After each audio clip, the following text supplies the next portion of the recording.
नमस्कार, मैं हूं आपके साथ आस्था कौशिक। एबीवीपी ने सुभाषपा अध्यक्ष और कैबिनेट मंत्री ओम प्रकाश राजभर को लीगल नोटिस भेजा। बाराबंकी लाठीचार्ज मामले में विवादित टिप्पणी को लेकर ओपी राजभर को यह नोटिस भेजा गया, जिसमें राजभर को 5 दिन में सार्वजनिक मंच से माफी मांगने को कहा गया। एबीवीपी का कहना है कि राजभर का बयान लोकतंत्र के मूल्यों के खिलाफ। बता दें कि मंत्री ओम प्रकाश राजभर ने एबीवीपी के छात्रों को गुंडा बताया था, जिस पर एबीवीपी के छात्रों ने कड़ा एतराज जताया था।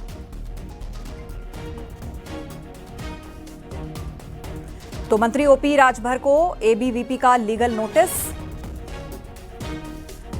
एबीवीपी ने मंत्री ओपी राजभर को लीगल नोटिस भेजा है। नोटिस में 5 दिन के अंदर माफी मांगने को कहा गया है। ओपी राजभर ने अखिल भारतीय विद्यार्थी परिषद के छात्रों को गुंडा बताया था और बाराबंकी लाठीचार्ज केस में उन्होंने टिप्पणी करी थी, जिसके बाद अब एबीवीपी ने मंत्री ओपी राजभर को लीगल नोटिस भेजा है और उन्हें 5 दिन में माफी मांगने को कहा है।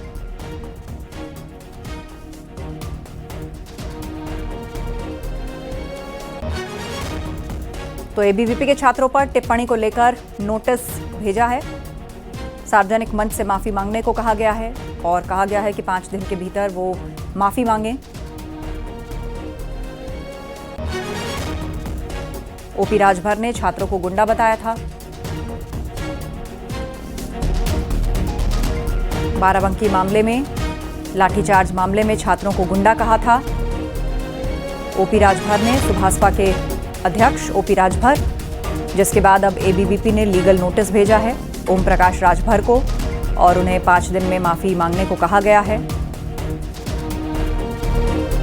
और सीधे अब आपको लिए चलते हैं लखनऊ। हमारे सहयोगी राजीव सिंह इस मामले में चर्चा के लिए जुड़ चुके हैं। राजीव, विस्तार से बताइए ये पूरा मामला क्या था और एबीवीपी ने 5 दिन का वक्त दिया है माफी मांगने के लिए। यदि ओपी राजभर माफी नहीं मांगते हैं तो उसके आगे क्या?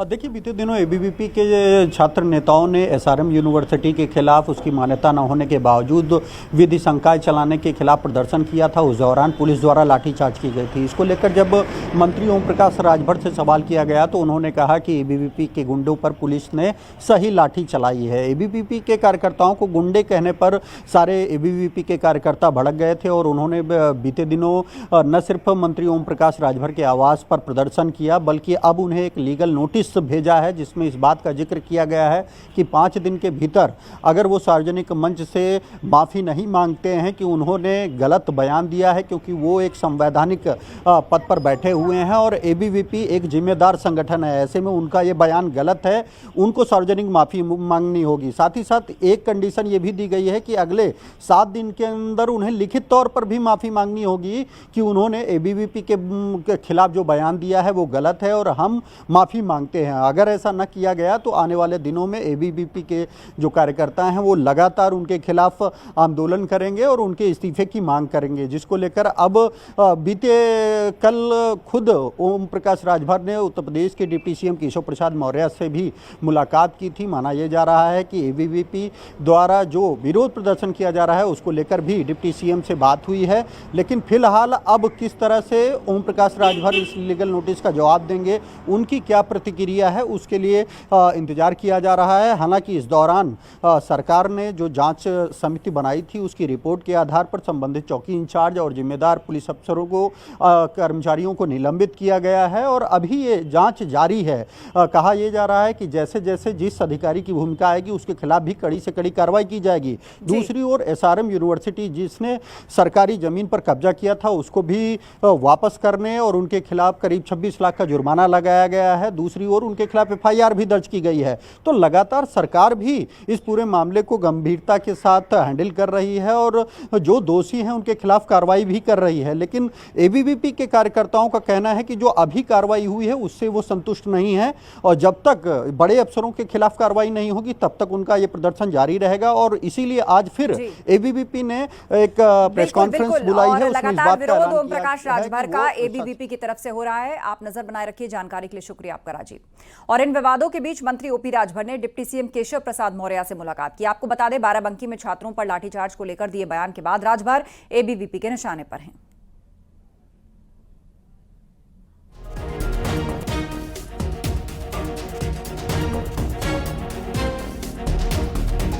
तो एबीवीपी की नाराजगी के बाद केशव प्रसाद मौर्य से मिले हैं ओम प्रकाश राजभर।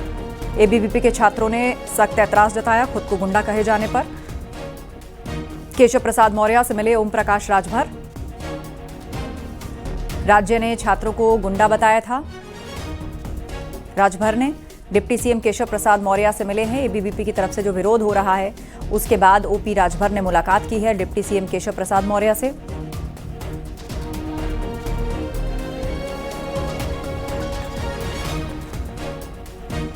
उधर बाराबंकी में एबीवीपी कार्यकर्ताओं पर लाठीचार्ज के मामले में रिपोर्ट सरकार को सौंपी गई है। सीएम योगी के आदेश पर हो रही जांच को आईजी प्रवीण त्रिपाठी ने सरकार को रिपोर्ट सौंपी है और रिपोर्ट के बाद ये कार्रवाई हुई है। एसआई गजेंद्र विक्रम सिंह सस्पेंड किए गए, हेड कांस्टेबल पवन यादव, सौरभ सिंह और कांस्टेबल विनोद यादव भी सस्पेंड किए गए हैं।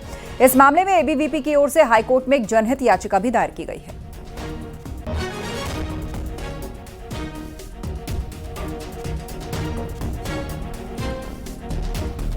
तो Saurabh Singh, constable Vinod Yadav suspend. IG Praveen Tripathi ने सरकार को रिपोर्ट सौंपी है। एसआई गजेंद्र विक्रम सिंह सस्पेंड किए गए हैं। तो एबीवीपी कार्यकर्ताओं पर लाठीचार्ज का यह पूरा मामला है। कांस्टेबल विनोद भी सस्पेंड किए गए। सरकार को जांच रिपोर्ट सौंपी गई है।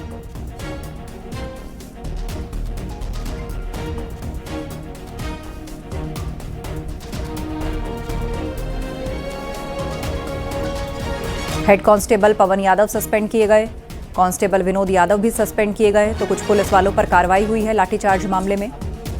एबीवीपी कार्यकर्ताओं पर लाठीचार्ज हुआ था, जिसके बाद सरकार को लाठीचार्ज की रिपोर्ट सौंपी गई। हाईकोर्ट में भी एबीवीपी ने पीआईएल दाखिल की है। एबीवीपी कार्यकर्ताओं पर लाठीचार्ज से जुड़ा ये पूरा मामला है।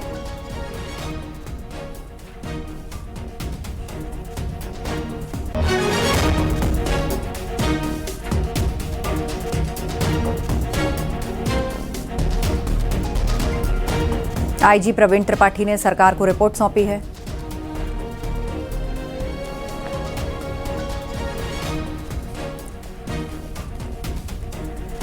तो सौरभ सिंह, कांस्टेबल विनोद यादव सस्पेंड कर दिए गए हैं। हाईकोर्ट में भी एबीवीपी ने पीआईएल दाखिल की है।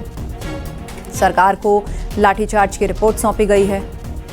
और एक बार फिर से रुक करेंगे, हमारे सहयोगी राजीव सिंह इस पर विस्तार से चर्चा के लिए हमारे साथ जुड़ रहे हैं। राजीव, आपसे जानना चाहेंगे कि एबीवीपी खुद को गुंडा कहे जाने और खुद पर लाठीचार्ज होने के बाद इतनी नाराज है, ऐसा लग रहा है कि वो उस लड़ाई को और आगे तक ले जाना चाहती है। हाईकोर्ट में भी पीआईएल गई है।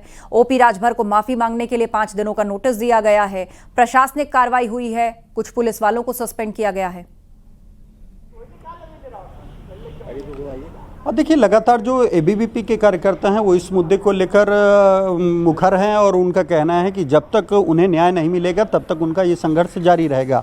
इसको लेकर एक और जहां पर वो सरकार के ही मंत्री ओम प्रकाश राजभर को लेकर लगातार निशाना साध रहे हैं, विरोध प्रदर्शन किया गया है। अब लीगल नोटिस भी उनको सर्व किया गया है, जिसमें इस बात का जिक्र किया गया है कि 5 दिन के अंदर वो सार्वजनिक मंच पर माफ़ी मांगे और 7 दिन के अंदर वो लिखित तौर पर एबीवीपी के कार्यकर्ताओं से माफ़ी मांगे कि उन्होंने जो बयान दिया है वो गलत है, क्योंकि एबीवीपी एक जिम्मेदार संगठन है। दूसरी ओर जो कार्रवाई की गई है उसको लेकर भी फिलहाल एबीवीपी के कार्यकर्ता और एबीवीपी संगठन संतुष्ट नजर नहीं आ रहा है, जिसके चलते लगातार कल जिस तरह से प्रेस कॉन्फ्रेंस की गई थी, आज शाम फिर 5 बजे एक प्रेस कॉन्फ्रेंस बुलाई गई है। उनका कहना है कि एक बड़ा वो इसके विरोध में जुलूस निकालेंगे जब तक स्थानीय जो पुलिस प्रशासन के अधिकारी हैं, जिनकी लापरवाही के कारण जिनके निर्देश पर एबीवीपी के कार्यकर्ताओं पर लाठीचार्ज हुई, उनको निलंबित नहीं किया जाएगा, तब तक एबीवीपी के कार्यकर्ता जो हैं वो संतुष्ट नहीं होंगे। ऐसे में हालांकि दूसरी ओर सरकार बहुत गंभीरता से जो आरोप लगाए गए थे उनकी जांच करा रही है और जो दोषी पाया गया है उसके खिलाफ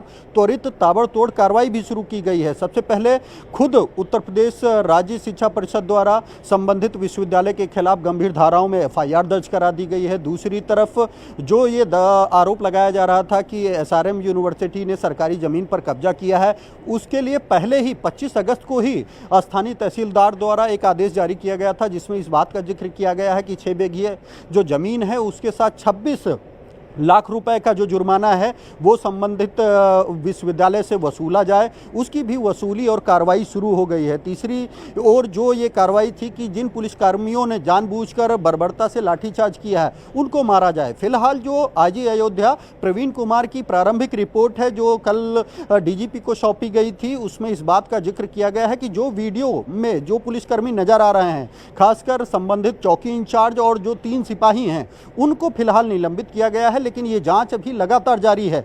आगे ये स्पष्ट किया जाएगा कि किसके निर्देश पर ये लाठीचार्ज हुआ, किसकी लापरवाही रही, और जो भी दोषी अधिकारी होंगे उनके खिलाफ भी कार्रवाई की जाएगी। लेकिन क्योंकि अभी जांच चल रही है तो ऐसे में कुछ इंतजार एबीवीपी के कार्यकर्ताओं को करना होगा। जैसे ही जांच पूरी होगी वैसे उम्मीद जताई जा रही है कि संबंधित अधिकारियों के खिलाफ भी कार्रवाई होगी। ये पता लगाने की कोशिश की जा रही है कि आखिर ऐसी स्थिति क्यों बनी। दूसरी ओर लगातार चाहे हायर एजुकेशन हो, पुलिस हो, प्रशासन हो, वो कोशिश ये कर रहा है कि ये जो विरोध गतिरोध शुरू हुआ है इसको जल्द से जल्द खत्म कराया जाए। लगातार एबीवीपी के नेताओं से भी बात की जा रही है, संगठन के लोग भी उस प्रयास में जुटे हैं। दूसरी ओर ओम प्रकाश राजभर ने कल खुद उत्तर प्रदेश के डिप्टी सीएम केशव प्रसाद मौर्य से मुलाकात की थी, इस विवाद को लेकर उनसे चर्चा की थी, इसको खत्म किए जाने को लेकर भी उनसे बात की थी। लेकिन अब देखना यह होगा कि ये विवाद कैसे खत्म होता है, कैसे इन एबीवीपी कार्यकर्ताओं को संतुष्ट किया जाएगा।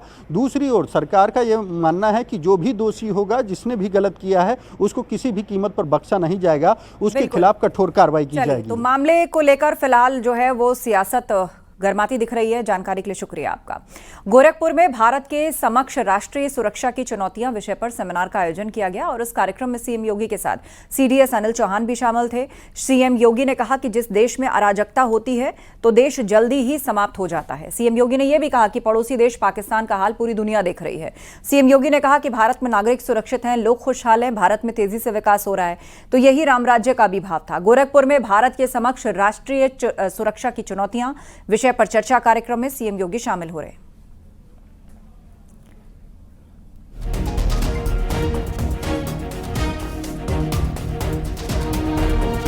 कोई भी पुत्र नहीं कर सकता है।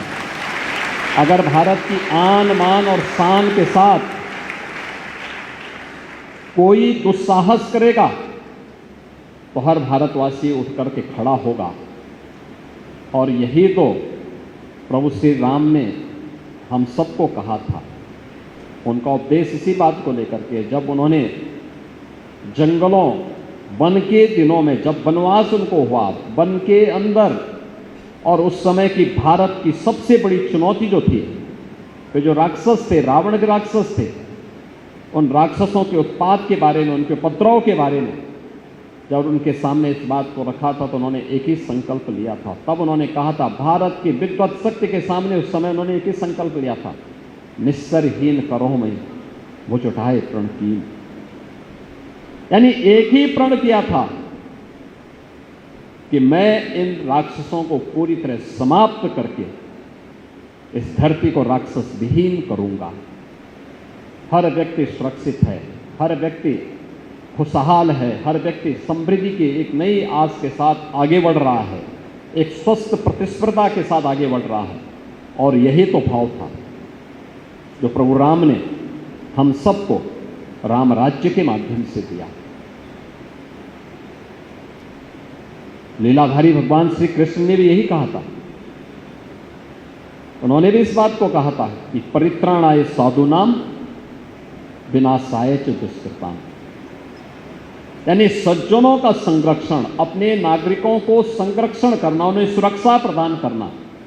लेकिन जो दुष्ट प्रवृत्तियां हैं, जो समाज की सुरक्षा के लिए, राष्ट्र की सुरक्षा के लिए खतरा बने हुए हैं, इनका संहार करके ही कोई राष्ट्र अपने को सुरक्षित महसूस कर सकता है।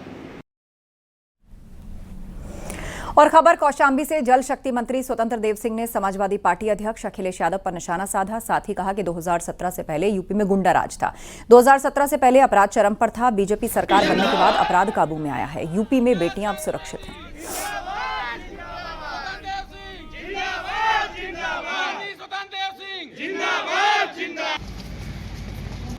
कि 17 के पहले कोई 12 बजे दिन में भी नहीं निकल पाता था डर के।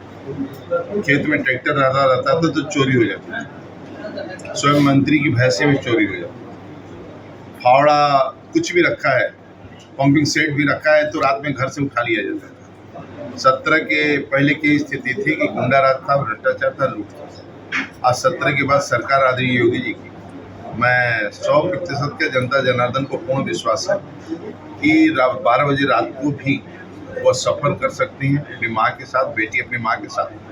वो हरिद्वार से दिव्य भव्य कुंभ स्नान भी करने आ सकती है और आज अयोध्या में दर्शन करने के लिए आ सकती है।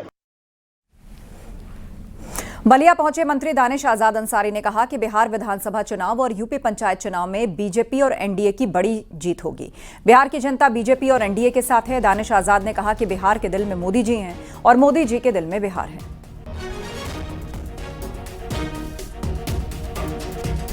देखिए, बिहार में भारतीय जनता पार्टी के प्रति पूरी तरीके से एक सकारात्मक माहौल है और पंचायत चुनाव हो चाहे बिहार का विधानसभा चुनाव हो, जो भारतीय जनता पार्टी और सहयोगी दल है मजबूती के साथ लड़ेंगे भी और हम जीतेंगे भी।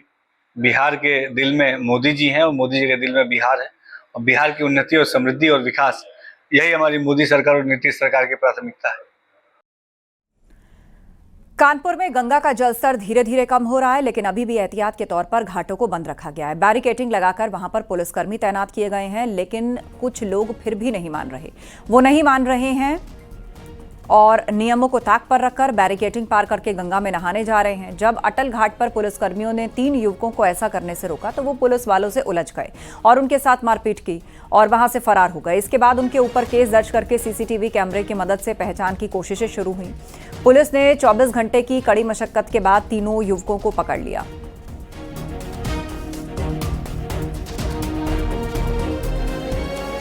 ये देखिए कोना थाना क्षेत्र है। गंगा जी के किनारे घाट पे लोग जाते हैं, कुछ अच्छी भावना से भी जाते हैं, कुछ गलत भावना से जाते हैं। 3 लड़कों को जब पुलिस ने टोका वहाँ पे तो उन्होंने मिसहैंडलिंग करी और जिसको हमको जब संज्ञान में आया तो मैंने तत्काल इंस्पेक्टर को कहा, पुलिस ने इसको चैलेंज के रूप में लिया। हमने कहा इन तत्वों को तत्काल गिरफ्तार करो और उनकी गिरफ्तारी हुई, उन पर कानूनी कार्रवाई की गई। गंगा किनारे बने घाटों पर बैरिकेडिंग लगा दी गई है ताकि लोग बैरिकेडिंग पार करके गंगा की तरफ न बढ़े और कोई हादसा न हो, मगर कुछ नासमझ और नादान लोग अपनी जिंदगियों को दांव पर रखकर बैरिकेडों को पार करके दूसरे छोर जाकर नहाने पहुंच जाते हैं और ऐसे में पुलिस कर्मियों की ड्यूटीज भी लगाई गई हैं। पुलिस कर्मी का 3 युवाओं को रोकना भारी पड़ गया। जहां एक और पुलिस से हाथापाई की तो वहीं पुलिस ने इस पूरे मामले पर मुकदमा भी दर्ज किया। 60 कैमरों की मदद से उन 3 दबंगों को पुलिस ने धर दबोचा जिन्होंने पुलिसकर्मी के साथ बैरिकेडिंग पार करने रोकने पर हाथापाई शुरू कर दी थी। अब ऐसे में पुलिस इनसे कड़ाई से पूछताछ कर रही है। आशीष पांडे के साथ अमित गंजू, न्यूज़ 18 कानपुर।